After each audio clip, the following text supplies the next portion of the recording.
Good evening, Commonwealth, and thanks for watching the Channel 2 News. I'm Ashley McDowell. Let's take a look at tonight's top stories.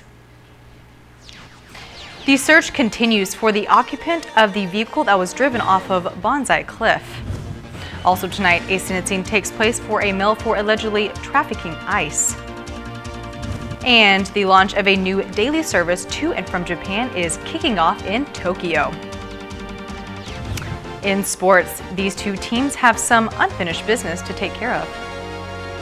Stay with us, these stories and more are next.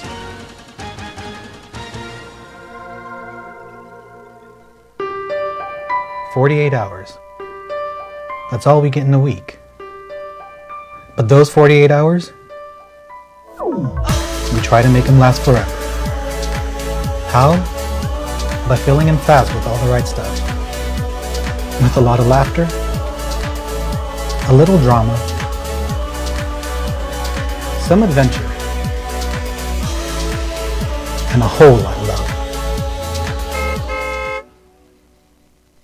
Dad, Mom's here.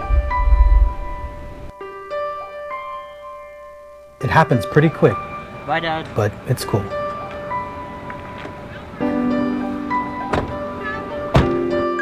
Because the rest of the week, we talk about our plans You want to go to the beach? on how to make the next 48 hours last us a lifetime.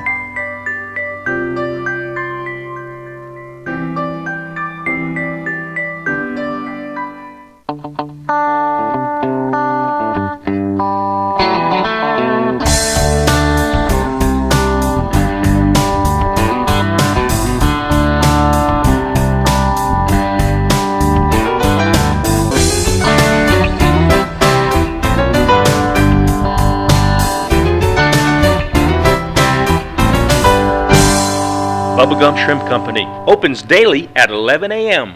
Located on Beach Road in the heart of Garapan.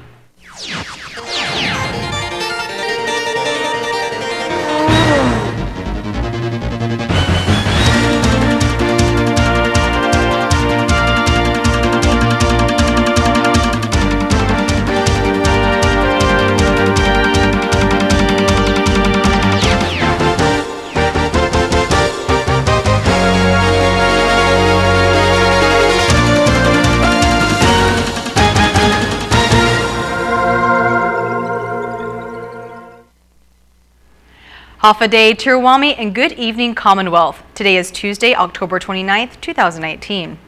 The search continues for the operator of a white SUV that was driven off of Banzai Cliff over the weekend. This is day 4 of the search. On Saturday, a witness reported to the Department of Public Safety that a white, dark-tinted Toyota RAV4 drove off the cliff into the water. Articles of clothing were found floating in the water, and some car parts were around the cliff line. Dives have been conducted where the vehicle was located in the ocean, but no occupants were inside. DPS Boating Safety, DFIMS, and the U.S. Coast Guard continued the search today. And as of news time, the victim has not been located. Stay with KSPN as we continue to bring you updates on this story. In court, a sentencing is continued for a 32-year-old Chamorro male for allegedly possessing and trafficking crystal methamphetamine, commonly known as ice. In the courtroom of presiding Judge Roberto Naraha, arguments were made from both sides in the case Sinmai versus Skylar Benavente. And the case is continued until November 12th at 9 a.m., pending assessment from the Hope Recovery Center.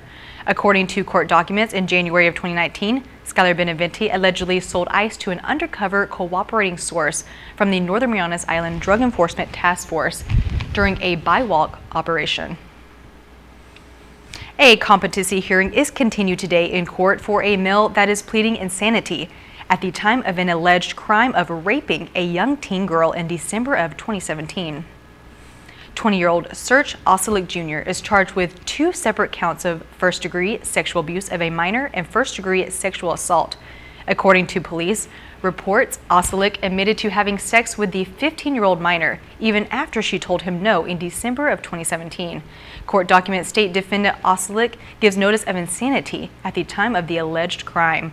Today in the courtroom of Associate Judge Kenneth Govindo, one witness testified. The competency hearing is scheduled to continue Thursday, October 31st, to find if he is competent to stand trial.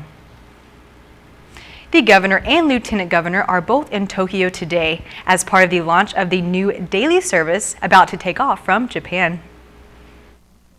The CNMI delegation met in Tokyo this morning with Yasukazu Hamada, a member of the Japan House of Representatives.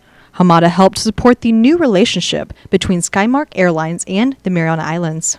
Well, we met him a couple years ago, and we told him our interest of bringing back our Japanese tourists and investors, and he's graciously offered his assistance through our FVA, also here with Ichikura-san and Skymark.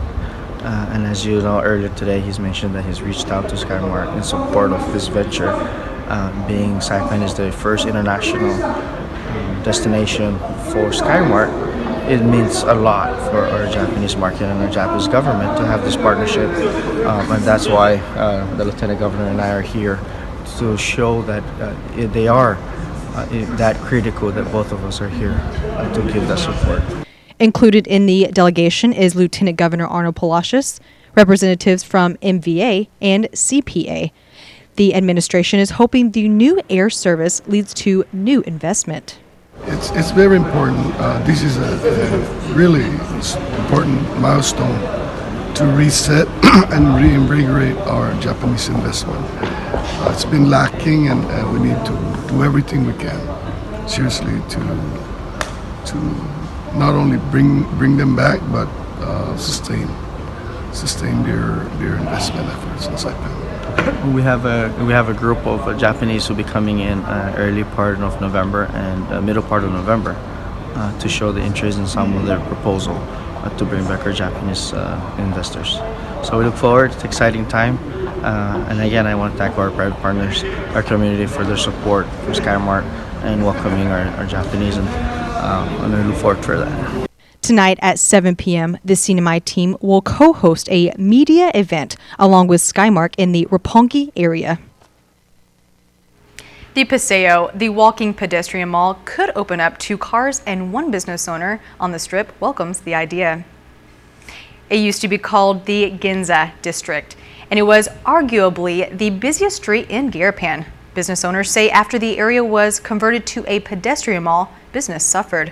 Masako Kamada owns Kenpachi Restaurant and has operated it for over 30 years. And our Chris Nelson gets her point of view. People like has way to the automobile. Even one way they like to have it.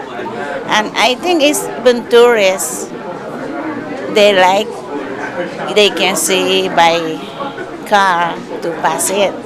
For me, it's okay. We open that street to the road. Are you okay either way, or would you rather, are you happy about it possibly becoming a driveway again? What do you think? Yes, driveways I'm happy too, because when it was crossed, we never know anything. They never ask anything to the businesses, what do you like, do you agree or what. So everybody opposite for it.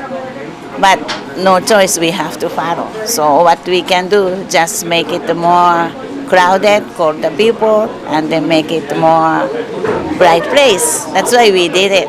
But if open the street, open the car, it's open the automobile, it's okay. That's more happy. The Office of Planning recently said they are in favor of making the pedestrian mall a one-way street that can be closed off for events, but will allow traffic and street parking, part of an overall effort to improve Garapan.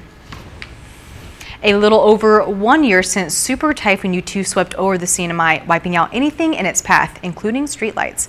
And although progress has been made by replacing wooden power poles with concrete ones, the project is still ongoing. KSPN speaks with the Commonwealth Utilities Executive Director, Gary Camacho, for an update. The wood replacement with concrete is still ongoing. There was a submittal to continue with approximately 2,000 more poles.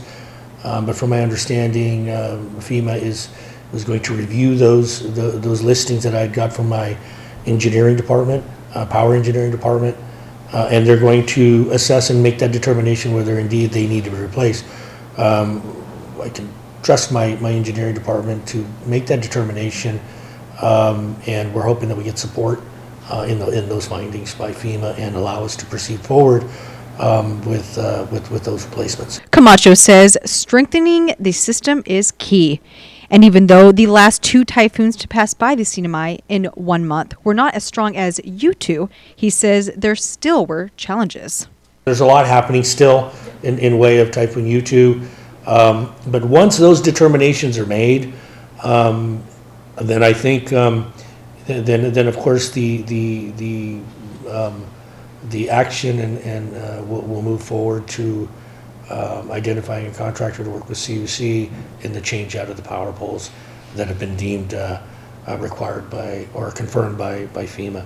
So yes, all of that, and in doing so, then we replace a lot of the hardware that are on those power poles. We don't want to do it now because once you take some of that hardware apart, then obviously we'd have to do it again in the event that the concrete come in.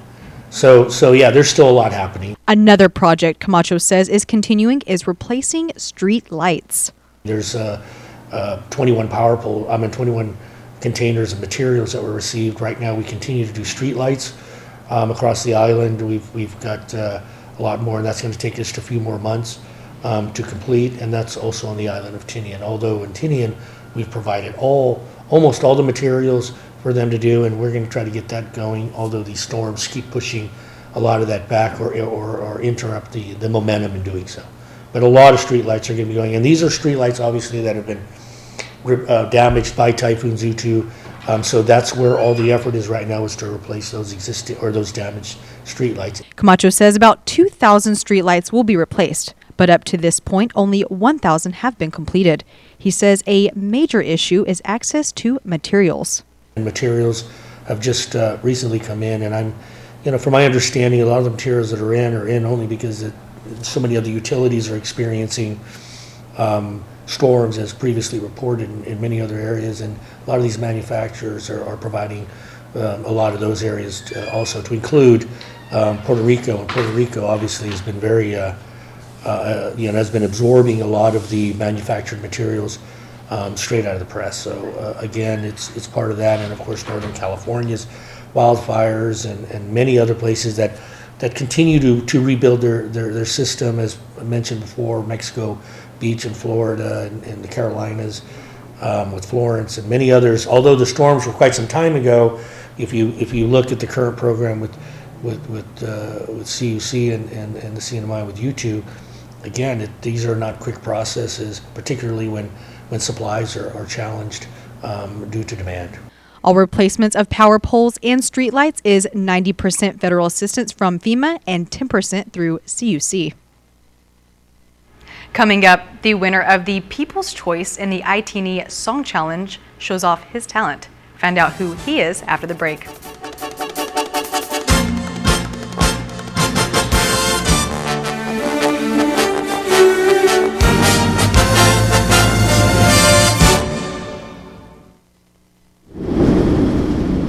Mom, are you sure?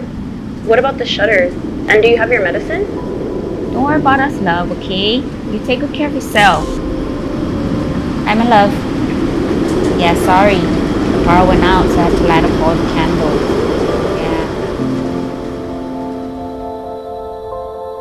Yeah. Yes, baby, yeah. I'm just glad our home phone's working and we're able to contact you.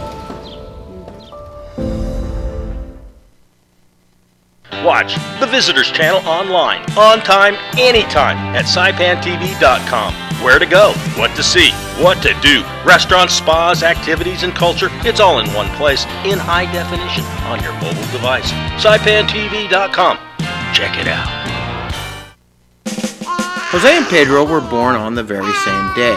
Jose liked to play sports. Pedro liked to play video games.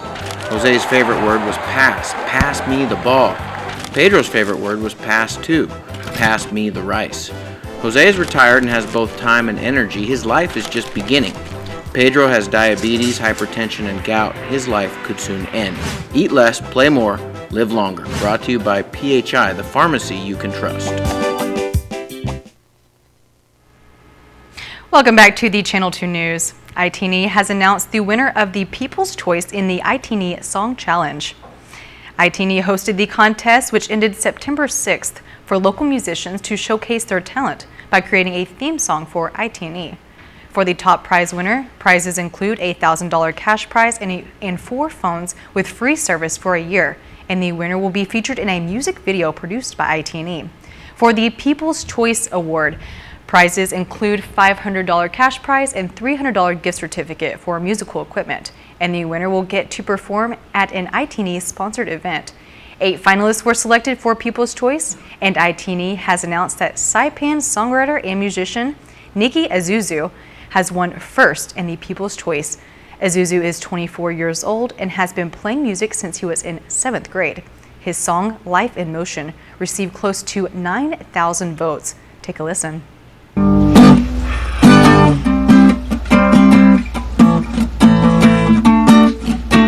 Serpentine and water and warm throughout the islands. You're number one. With your connection, the whole world I see. Life is always in motion without TNE.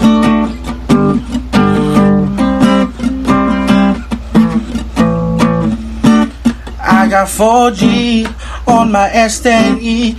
No data cap for the family. Got a high speed internet connection with the landline too. Officials from ITNE say they will be announcing ITNE's choice in their new jingle in the upcoming weeks. It's the 34th annual Japanese Autumn Festival that took place over the weekend at Paseo de Marianas in Garapan, with traditional performances, food, and games, and we were there to capture it. Enjoy these sights and sounds brought to you by KSPN photojournalist Jean Borden.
Round of applause, ladies and gentlemen.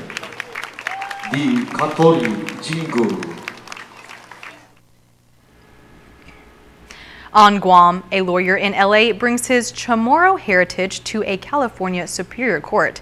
KUAM reports. After CNMI, here's your Guam News update. A Chamorro lawyer has been appointed to a judge in a California Superior Court. Here's more. Gogo has been a deputy district attorney at the Santa Clara County District Attorney's Office since 2001. He says he's very grateful for the judicial appointment, which is still sinking in. So personally, it's a huge accomplishment. Second, obviously, being Chamorro is an honor to be, again, representing our community of Guam on the California bench. He says there are 2 other Chamorro judges in California that he knows of, the recently retired Judge Ronald Kitachai and Judge Jacqueline Arroyo, who's still on the bench. Since moving to the San Francisco Bay Area, he's been recognized for many community outreach programs, including helping to remove over 4,000 unwanted firearms and a donation drive in which more than 2,000 unused cell phones were given to victims in domestic violence shelters. Here in Santa Clara County, we actually have a fantastic community outreach program that I was involved with as an attorney, and now I'll continue to be part of as a member of the bench. And I think lastly, obviously, again, my Chamorro heritage will help me continue to help inspire the younger generation of Chamorros who are interested in pursuing a career in law and ultimately building upon that career in law and applying to the bench. He's the son of Jesus Crisostomo Gogo of Sinajana and Remedios Didasco Cepeda of Barragata. His military father retired in the States, and Gogo went on to earn his law degree from the Thomas Jefferson School of Law in San Diego. He was offered his first job at the Guam Attorney General's office, where he worked from 1997 to 1999 and was also an associate with the former local law firm Calvo & Clark from 2000 to 2001. For Guam's News Network, I'm Nestor Lecanto. For more, go to KUAM.com. Thank you, Jason. All right, coming up in the KSPN2 Sports Report, we're going to kick it up 3 notches. You don't need an MBA to do business with us.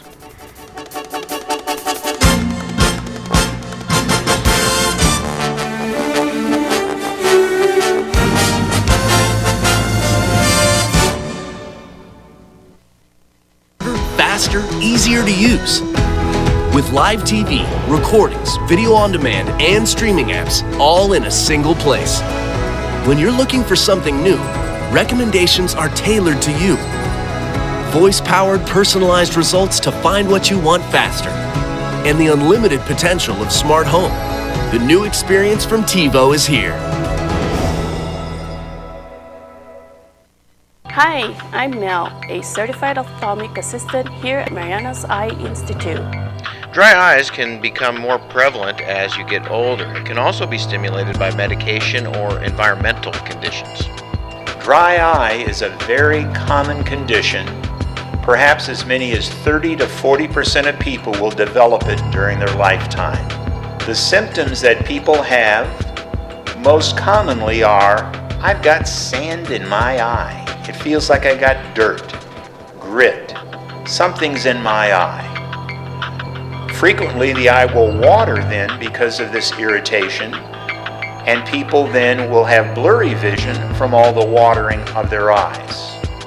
Dry eyes can be diagnosed here with an eye exam and are often treated with drops to increase lubrication. If your eyes are frequently dry, it's time to seek some help. This has been Dr. Dennis Williams of the Mariana's Eye Institute.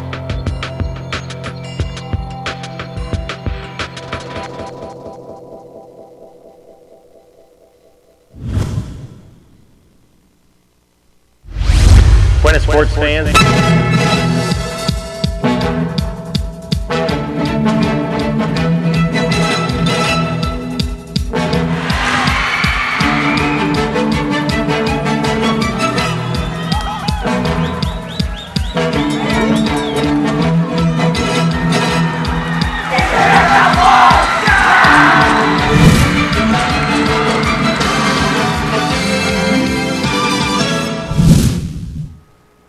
Buenas sports fans, finally some daytime drama from the Saipan Baseball League thanks to GSM and the Mariners.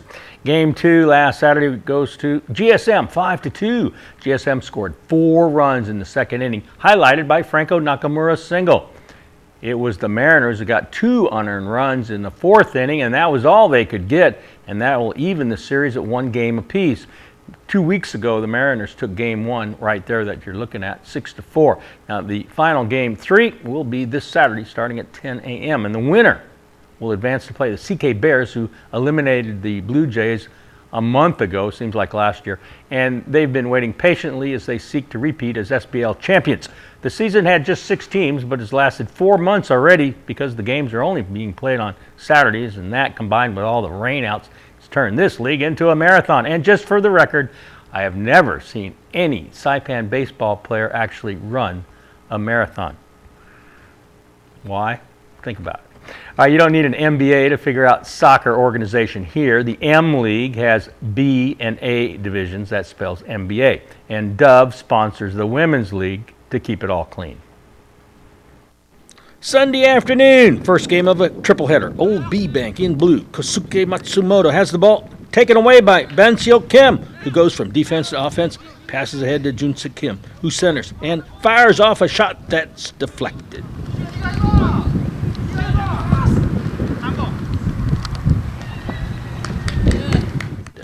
But seconds later, no deflection here, just frustration as Hyun Jun Ro drills a shot in for a 2-0 lead. Panapa Petaru lines up the corner kick for old B Bank. Hey, flashback. Remember 5 years ago, Panapa made a banana kick from the left corner, which was a top play of the week. Could he do it again? What were the chances? Wait, what's going on? What, this is the second half already and just noticed that the flag isn't there in the corner where it's supposed to be? Oh my goodness. All right, here's the kick. Oh, no banana for Panapa this time. Wap Young Kim. Oh, did you know there are 7 Kims on the KFAS roster? But only 1 Nyoka Yura on the old B-Bank roster, and 1's enough. Old B-Bank with the shot. Oh, it just misses, and they never did connect the entire game. Junsik with the not cheap, it was a chip shot, and sails high. KFAS dominates this game 3-0. On a more recent Sunday, as in 2 days ago, in the A division, the top 2 teams went head-to-head, all blue. The U19 national team put their 3 wins, no losses, 1 draw record up against the 2-2 Pyrie. Number 5, Joshua Mendez, scored in the 6th minute, but after that, Pyrie's defense hardened, and they would not yield another score for the next 84 minutes. Credit goalie Dave Bush, who does not know the word retirement. He redeems himself after last week's heart-crushing loss. All Blue was able to control the time of possession, but Pyrie countered by packing it in, frustrating the teenagers and negating their overall team speed advantage. Pyrie's Danny Aguto, who can run with anyone on this island, scored the equalizer in the 65th minute. When the teams walked off the field, the final score was 1-1. A draw. Yeah. Whoa. Future futsal player? Yeah. While the men were kicking it in Coblerville, the women's masters were kicking it in Gualarai at the Saipan Soccer School located inside the TSL Gymnasium. Matanza Football Club in yellow versus Pyrie FC in red. Maria the scoop save. Young soccer players should listen to their elders. They can learn a lot. Wasana Gregory kicked Matanza to the lead in the very first minute. Ivana Gozum, she tries to add to that. Oh, shanks it right. Goalie Sean Davis sees the ball down the middle through the so-called defense to Gozum, who turns. She shoots. She scores. She connected on 3 goals to lift MFC to a 5-2 win over Pyrie. Here's the windup and the pitch. I don't believe what I just saw.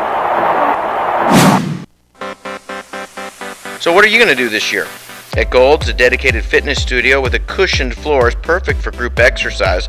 The cardio room features a variety of treadmills, bikes, steppers, and ellipticals. Fitness machines will help you achieve your goals, and the largest free weight area on Saipan gives you comfortable space to work out. Gold's Gym Team has helped you get to your goals. Try harder. We know you can do it.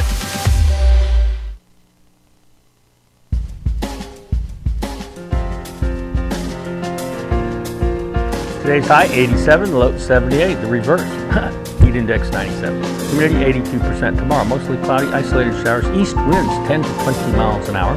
High 88, low 77. Seas 5 to 7 feet. Sunrise 6:12. High tide 9:31 in the morning. Low tide 3:21. Sunset at 5:49. All right, thank you, nice Bob. Nice day to fly to Japan. Yeah, I'd say so. Hey, the $38 fare. I want to get a couple of tickets. Can I do that? You can, November 1st. So do Really? we? I can buy two $38 tickets this Friday? Well, it's November 1st. Yes, it's each way though. So, and then I think there's like some 76? Okay. some gas and tax fees on top of that. But it's like under $100 round trip to Japan. Do I have to stand in line or go online, or how do we There's a website online that you have to go to. Okay. So I think they first come, first created. serve? Mm-hmm. I get up early on that one. Yeah. Try 12:01. I'm not sure what time that opens at, but I'm gonna try myself. And if it's on the internet, I'm then pretty they're sure probably going to use a day. The day will start at 12:01. Japan time probably. No, well. They're an hour behind us. Japan time. So. Yeah. So keep that in mind Wherever when their you're purchasing a website's ticket. Yeah. hosted. Yeah. Yeah. Interesting. So, yeah. See. I'm excited to check it out, and I want to. If I get a $38 ticket and I'm not here, then you know why. We'll know exactly where Bob went. And we'll check you tomorrow night at 6 o'clock. Thank you for watching. Have a great night. Good night.